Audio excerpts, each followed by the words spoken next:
هقطع اللون زي ما انتم شايفين اهو.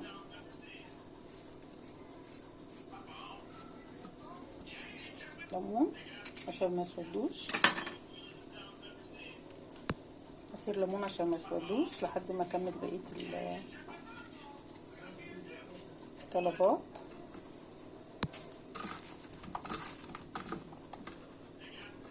وجبت قالب غسلته وحطيت في كيس. جبت البايركس والاكياس بتاعت حفظ الطعام وفتحتها وحطيت فيها زيت نقطه صغيره كده، وقطعت الموز ورصيته.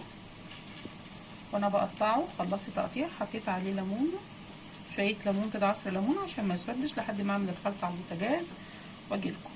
3 كوبايات لبن، معلقتين كاكاو، نشا،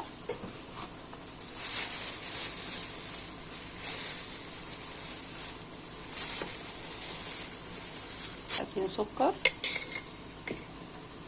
وهدوب واحطه على النار وارجع لكم تاني. احط عليه الشوكولاته الخام، احط عليه حته سمنه،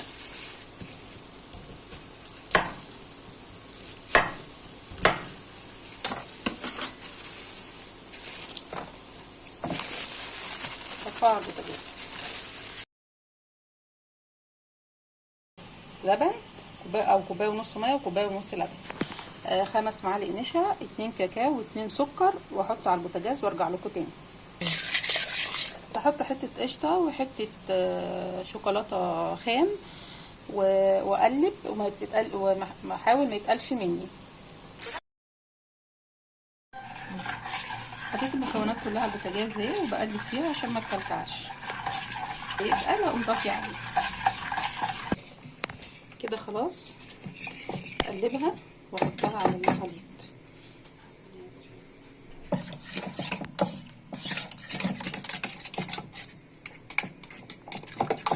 كده جاهز. اصبه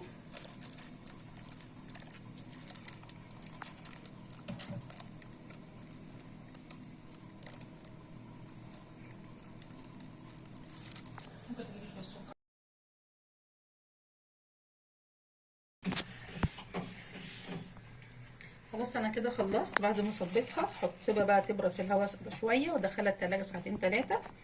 بعد كده اقوم مطلعاها قلبها في صينيه وشايله منها الورق ده. بالهنا والشفا.